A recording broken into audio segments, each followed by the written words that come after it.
یہ ایک بالکل الگ سا سوال ہے، یہ صرف میں سمجھتا ہوں یہ پہلی مرتبہ یہ سوال آیا ہے۔ ایک ہمارے اسلامی بھائی ہم سے پوچھتے ہیں کہ ہمارے یہاں پر کچھ لوگ کہتے ہیں کہ آپ سب کو معلوم ہوگا کہ ماہ رمضان جب بھی آتا ہے، جب تراویح کا جو ہے مطلب نام ہمارے ذہن میں آتا ہے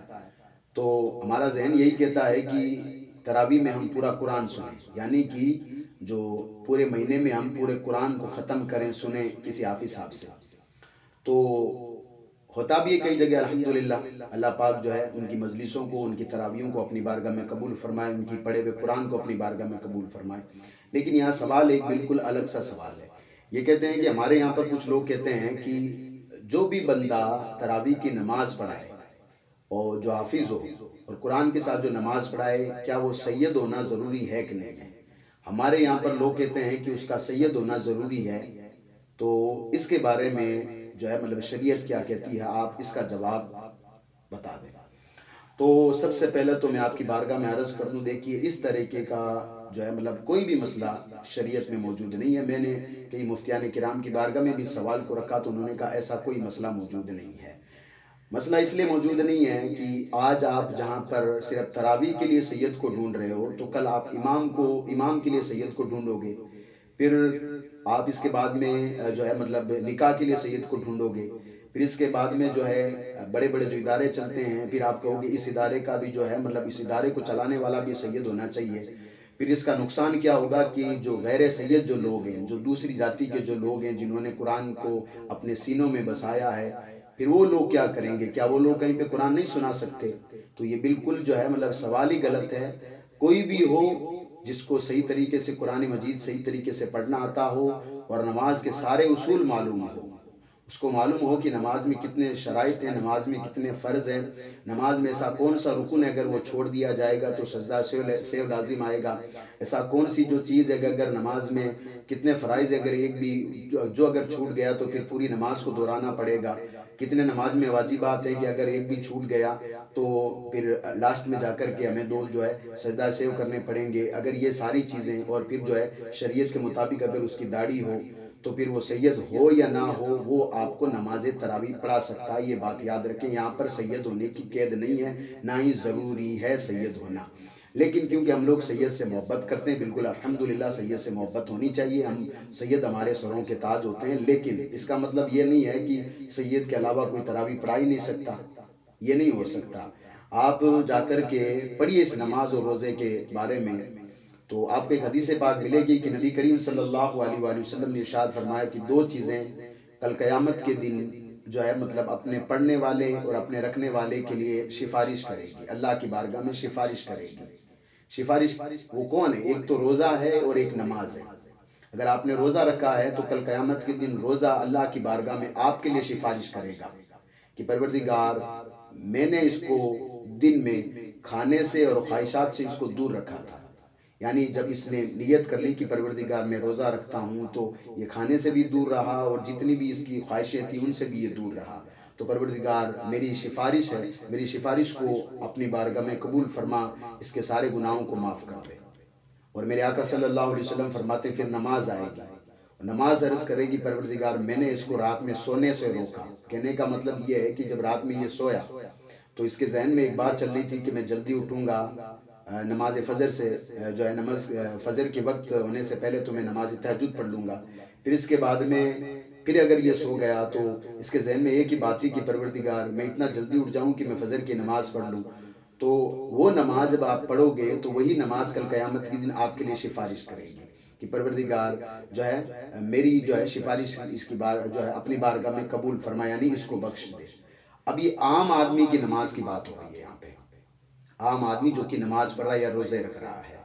یہاں پر سید کی قید نہیں لگائی گئی ہے۔ ہاں یہ الگ چیز ہے کہ ایک سید ہے جو جس کو نماز بھی پڑھنی آتی جو ہے نماز بھی پڑھانی آتی ہے، قرآن مقدس کا حافظ بھی ہے، سید جو ہے جتنی شریعت نے داڑھی رکھنے کا حکم دیا وہ اتنی داڑھی بھی رکھتا ہے، نماز کے سارے مسائل اس کو معلوم ہے، تو پھر تو سونے پہ سہاگا ہے، یہ بات یاد رکھیں۔ لیکن اس کی کہیں پہ بھی کوئی قید نہیں ہے کہ آپ کے لیے امام کا سید ہونا ضروری ہے، یہ بات یاد رکھیں۔ اگر ہم نے آج ایک یہ اپنے لیے اپنی طرف سے ایک یہ مسئلہ بنا لیا کہ امام کا یا پھر تراویح میں قرآن پڑھنے والا سید ہونا ضروری ہے تو آگے جا کر ہمیں بہت ساری مشکلوں کا سامنا کرنا پڑے گا، یہ بات یاد رکھیں۔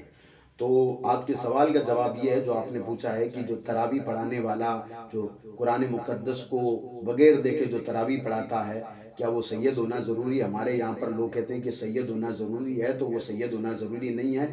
بلکہ اس کو دیکھیں کہ وہ پرہیزگار ہے کہ نہیں ہے، نماز کے اس کو مسائل معلوم ہے کہ نہیں ہے، اس کی داڑھی جو ہے شریعت کے مطابق ہے کہ نہیں ہے۔ میں نے کئی ایسے لوگوں کو دیکھا ہے جن کی داڑھی جو ہے بالکل چھوٹی ہے، نا کے برابر ہوتی ہے، وہ سید ہوتے ہیں یا پھر کوئی دوسرا بھی ہوتا ہے۔ میں تمام کی بات نہیں کر رہا ہوں، کچھ لوگوں کی بات کر رہا ہوں۔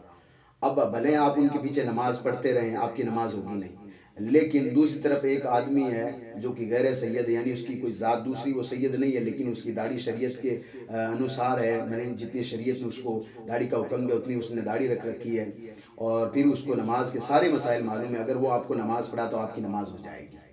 ایک طرف سید ہے اور ایک طرف غیر سید ہے، تو میں تو کہہ رہا ہوں کہ سید سے محبت کریں، اور ہمیں حکم بھی یہی ہے۔ آپ پڑھیے جا کر کے نبی کریم صلی اللہ علیہ وسلم کو، میرے آقا صلی اللہ علیہ وسلم نے اس دین کی تبلیغ کی، اس دین کو ہم تک پہنچایا،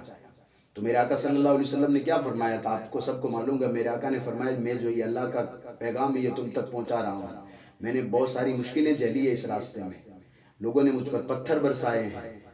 مجھے لہو لہان کیا گیا، میرا جو ہے میرے دندان شہید ہوئے ہیں، میرے چچا کو جو ہے شہید کر دیا گیا،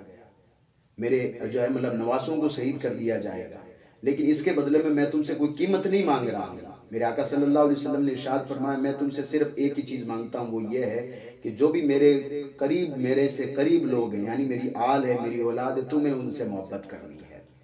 تو ہمیں محبت کا حکم دیا گیا، لیکن اس بات کو یہاں پر آپ سیٹ نہیں کر سکتے کہ تراویح کے لیے جو امام ہوگا یا پھر جو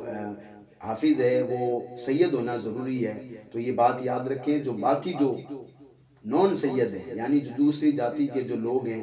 جنہوں نے قرآن مقدس کو حفظ کیا، پھر ان کا کیا ہوگا؟ تو تراویح کے لیے یا امامت کے لیے سید ہونا ضروری نہیں ہے، بلکہ سید ہے تو سونے پہ سہاگا، یہ بات یاد رکھیں، لیکن بلکہ نماز کے سارے مسائل اس کو آنا ضروری ہے، اس کو داڑھی دیکھیں کہ شریعت کے انوسار اس کی داڑھی ہے کہ نہیں ہے، یہ ساری چیزیں اگر ہے، پھر اگر وہ سید ہے تو سونے پہ سہاگا ہے، ورنہ اگر کوئی دوسرا بھی ہے یا نون سید بھی ہے تو آپ کی نماز ہو جائے گی، یہ بات یاد رکھیں۔ تو وہاں پر اگر ہم یہ زبردستی مسئلہ اگر گھسیڑ رہے ہیں کہ وہاں پر سید ہونا ضروری ہے تو یہ مسئلہ ہم اپنی طرف سے گڑھ رہے ہیں، یہ بات یاد رکھیں، آگے جا کر ہمیں جو ہے بہت ساری مشکلوں کا سامنا کرنا پڑے گا، کیونکہ پھر جو نون سید ہیں یعنی جو باقی ذاتیاں ہیں وہ پھر کہہ دے گی کہ بھئی ہماری تو ویسے جو ہے سوسائٹی میں ضرورت نہیں، ہمارا قرآن تو ویسے ہی کوئی سننے والا نہیں ہے، ہمارا جو ہے مطلب ہماری نماز تو ویسے ہی جو ہے ہمارے پیچھے تو ویسے ہی کوئی نماز پڑھنے والا نہیں ہے، تو پھر ہم جو ہے کیوں جو ہے مطلب قرآن مقدس کو ہم حفظ کریں، یا پھر ہم جو کسی کو یہ جو علم دین حاصل کریں، کیونکہ جو ہماری نماز بھی کہیں کسی کے لیے ایکسیپٹ نہیں ہے۔ تو سب کو ایکسیپٹ کیجئے جو کہ شریعت کے بارے میں جانتا ہو، نماز کے بارے میں جانتا ہو، روزے کے مسائل جانتا ہو، یہ بات یاد رکھیں، کیونکہ روزہ اور نماز واحد وہ چیزیں جو کہ آپ کی سفارش کرے گی، یہ بات یاد رکھیں، یہ جو ہے آپ کی جو ہے سفارش کرے گی، یہ بات یاد رکھیں۔ اور اس کے بعد میں آپ جب نماز، ظاہر سی بات ہے کہ جب تراویح کی نماز آپ پڑھو گے تو جماعت کے ساتھ نماز پڑھو گے، اس کے بارے میں بھی ایک حدیث پاک سن لیں آپ۔ بہت سارے لوگ ایسے ہوتے ہیں کہ مسجد کے پاس ہونے کے باوجود یا ان کی ہمت ہوتی ہے کہ وہ مسجد تک جا سکتے ہیں، لیکن پھر بھی وہ سوچتے ہیں کہ بھئی حافظ صاحب ہیں، قرآن مقدس سے جو ہے مطلب نماز پڑھائیں گے تو بہت ٹائم لگے گا، اس لیے میں گھر پہ ہی نماز پڑھ لیتا ہوں۔ تو ان کے لیے میں ایک حدیث رکھ رہا ہوں، حدیث کو غور سے سننا۔ میرے آقا صلی اللہ تعالیٰ علیہ وآلہ وسلم ارشاد فرماتے ہیں کہ ایک طرف بندہ ایک اکیلا نماز پڑھ رہا ہے، اور ایک بندہ ہے جو کہ وہ جماعت کے ساتھ جا کر نماز پڑھ رہا ہے۔ تو جس نے اکیلے نماز پڑھی ہے اس کو ایک ہی نماز کا ثواب ملے گا، لیکن ایک بندہ ہے جس نے جماعت کے ساتھ نماز پڑھی اس کو 27 نمازوں کا ثواب ملے گا۔ اب وہ لوگ جو کہ آلس کے طور پر یا پھر جو ہے اپنی انا کے طور پر کہ میرے کہنے سے وہ امام صاحب کیوں نہیں لائے، میرے کہنے سے ان امام صاحب کو کیوں نہیں رکھا، میرے کہنے سے ان امام صاحب کو کیوں نکال دیا، یا جو ہے مطلب میں تو ان امام کو چاہتا تھا ان کو آپ نے کیوں نکال دیا،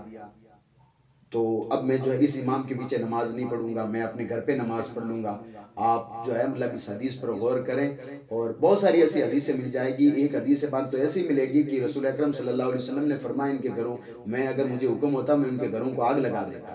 کہ جن کی بغل میں مسجدوں میں جماعت ہو رہی ہے اور وہ وہاں پر بیٹھے جو ہے سو رہے ہیں یا پھر اپنے گھروں میں نماز ادا کر رہے ہیں؟ اب اندازہ کریں۔